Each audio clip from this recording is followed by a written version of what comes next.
चलिए इकाई 4 जो है अपनी, इकाई चौथी है जो अपनी, वो शुरू करते हैं, जो कि है ईएमआई और एसी। ईएमआई अपना क्या होता है, विद्युत चुंबकीय प्रेरणा, और एसी एसी ही होता है, ठीक है। ईएमआई एंड एसी जो अपना इकाई 4 है वो शुरू करते हैं। इससे भी जो नंबर के जो ऑब्जेक्टिव्स आते हैं, ओटी वास्तुनिष्ठ प्रश्न जो आते हैं वो 4 नंबर के आते हैं, ठीक है। इस इकाई का पहला प्रश्न है और शुरुआत से 36वां अपना प्रश्न है ये, वो है प्रेरित धारा की दिशा ज्ञात की जा सकती है। जो अपनी प्रेरित धारा होती है उसकी दिशा ज्ञात की जा सकती है किससे? तो मतलब एक तरीके से इसमें पूछा गया है कि प्रेरित धारा की दिशा किससे आई, मतलब किसने दी अपन को, कि किससे अपन को पता चली कि प्रेरित धारा की दिशा ये होती है। तो वो अपन को किससे पता चली? लेंस के नियम से। किसके? लेंस के नियम से। लेंस के नियम ने अपन को प्रेरित धारा की दिशा दी थी। किसने? लेंस के नियम में।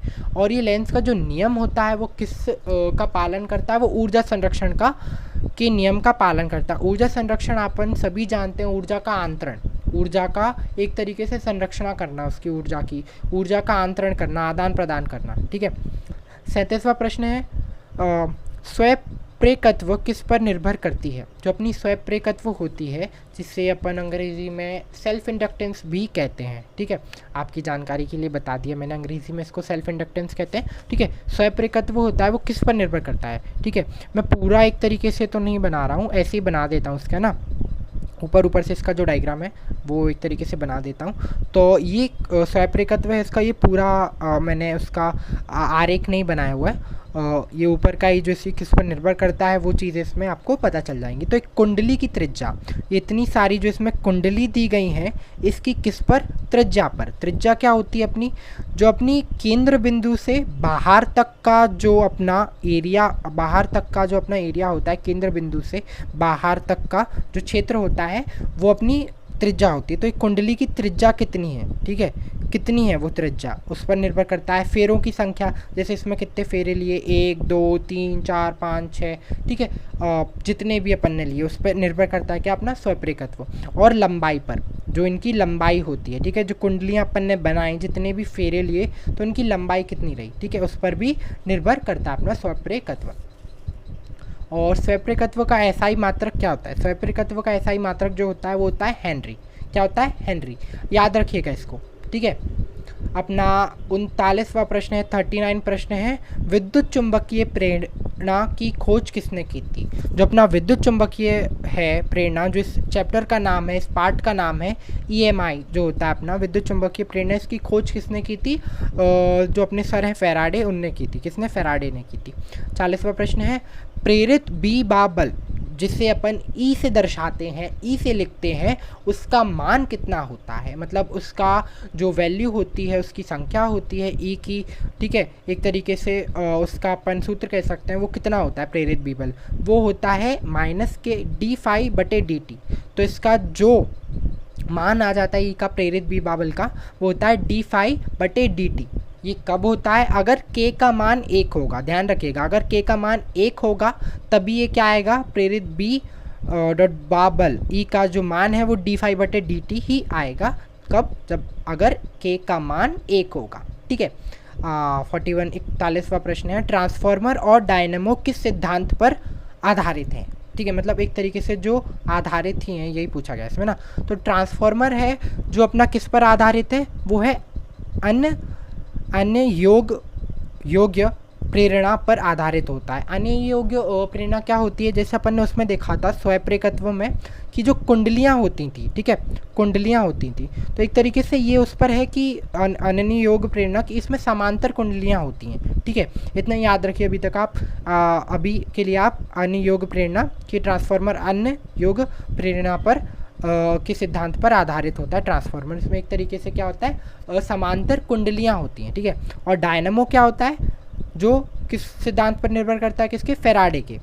जिन्होंने, जो फैराडे कौन थे जिनने किसकी खोज की थी? विद्युत चुंबकीय प्रेरणा की। हाँ, 42वां प्रश्न है, एक पूर्ण चक्र में प्रत्यावर्ती धारा का औसत माना जाता है, ठीक है, एक मतलब एक पूर्ण चक्र होगा, ठीक है, और एक आधा चक्र होगा, ठीक है। तो पूर्ण चक्र में तो अपना जो प्रत्यावर्ती धारा है उसकी जो औसत मान होता है वो 0 होता है, ठीक है। और आधा चक्र जो होता है उसमें अपनी प्रत्यावर्ती धारा का औसत मान होता है 2I0 बटे पाई, ठीक है। ध्यान रखिएगा, इसमें आप कंफ्यूज मत होइएगा, पूर्ण की जगह आधा, आधा की जगह पूर्ण मत कीजिएगा, है ना। पूर्ण में जो अपना प्रत्यावर्ती धारा का औसत मान होता है वो 0 होता है, और आधा चक्र में अपना प्रत्यावर्ती धारा का औसत मान है वो 2I0 बटे पाई होता है, ठीक है। 43वां प्रश्न है कि IRMS का मान क्या होता है। जो अपना IRMS जो अपनी धारा है उसका RMS का मान कितना होता है, वो होता है I0 बटे √2, ठीक है, I0 बटे √2। 44वां प्रश्न है अपना 44, अनुनादी परिपात के लिए शक्ति गुणांक का मान है। अनुनादी जो अपना परिपात होता है उसके लिए जो शक्ति गुणांक का मान होता है वो 1 होता है। कितना होता है? 1 होता है।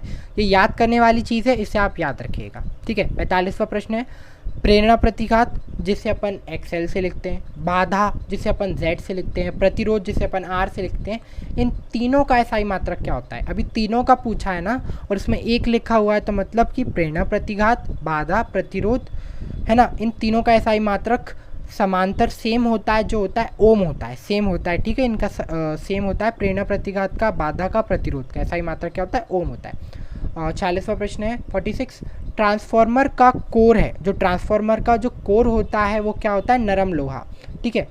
क्या होता है? नरम लोहा। किसका कोर? ट्रांसफार्मर का कोर क्या होता है? नरम लोहा। 47वां प्रश्न है 47, कि जो अपना P एवरेज होता है, P एवरेज ये क्या होता है अभी? तो ये P एवरेज जो होता है वो एक तरीके से शक्ति का औसत मान, शक्ति का औसत मान कह सकते हैं, सूत्र कह सकते हैं। वो किसके समांतर होता है? इसमें जो मान लिखा हुआ है वो क्या है? VRMS into IRMS cos phi. V क्या है? अपना वोल्टेज होता है, आप सभी जानते हैं। ये अपनी धारा होती है cos फाई, ठीक है। 48वां प्रश्न है, क्षमता के संबंध में सामान्य चरण आरेख बनाएं। क्षमता के संबंध में ध्यान रखिएगा, किसी और के संबंध में मत बना दीजिएगा आप, है ना। क्षमता के संबंध में सामान्य चरण आरेख बनाएं, तो वो क्या होता है? क्षमता के संबंध में जो अपना VL है, इधर VR है, VC है, तो जो VL होता है वो अपना Y की दिशा में होता है। Y की किस दिशा में? पॉजिटिव दिशा में, प्लस वाली में। और VC होता है Y की नेगेटिव दिशा में होता है, माइनस वाली में। VR किस डायरेक्शन में होता है? किस दिशा में होता है? X की डायरेक्शन में, X की दिशा में, किस में? प्लस वाली में। तो ये दोनों तो एक दूसरे के एक तरीके से क्या हो गए? ये VL और VR परपेंडिकुलर, ये तीनों एक दूसरे के क्या हैं? परपेंडिकुलर एक तरीके से होते हैं इनके चरण आरेख में। तो हमेशा याद रखिएगा, यहाँ पे ये हिंट लिखी गई है कि C से चाइना होता है, और C से चाइना क्या होता है? हमेशा नीचे। C से चाइना हमेशा नीचे। और इधर दिया भी गया है VC जो क्या है? नीचे है, ठीक है। और ये यहाँ पर इसका निकालने का भी तरीका, एक तरीके से फॉर्मूला कह सकते हैं, सूत्र कह सकते हैं, वो भी दिया हुआ है, देख लीजिएगा इसे आप, है ना। XC किसके समान होता है? 1/, WC, और XL किसके इक्वल हो जाएगा इधर से? WL के, ठीक है। 49वां प्रश्न है, प्रत्यावर्ती धारा मापने के उपकरण धारा के किस प्रभाव पर आधारित करती है? जो अपनी प्रत्यावर्ती धारा है उसको अपन मापने के लिए जो उपकरण जो धारा का उपयोग करते हैं वो किस प्रभाव पर आधारित होती है? कि मतलब जो प्रत्यावर्ती धारा को माप लेती है वो किस, जो अपना उपकरण जो अपन ने उपयोग किया उसके लिए वो किस प्रभाव पर आधारित करती है? वो ऊष्म प्रभाव पर आधारित होती है। किस प्रभाव पर? ऊष्म, एक तरीके से गर्म कह सकते हैं जिसे अपन, है ना। तो उससे प्रत्यावर्ती धारा अपन माप सकते हैं, है ना। किस प्रभाव से? ऊष्मीय प्रभाव से, जो कि किस में होता है? किसी उपकरण में होता है। 50वां प्रश्न है, LCR परिपात की प्रतिबाधा। LCR प्रतिपात की परिबाधा इधर लिखी हुई है ना, √R² plus XL minus XC का whole square, XL minus XC का होल स्क्वायर है, ध्यान रखिएगा, है ना। और √ पूरे पर है, √R² plus XL minus XC का होल स्क्वायर।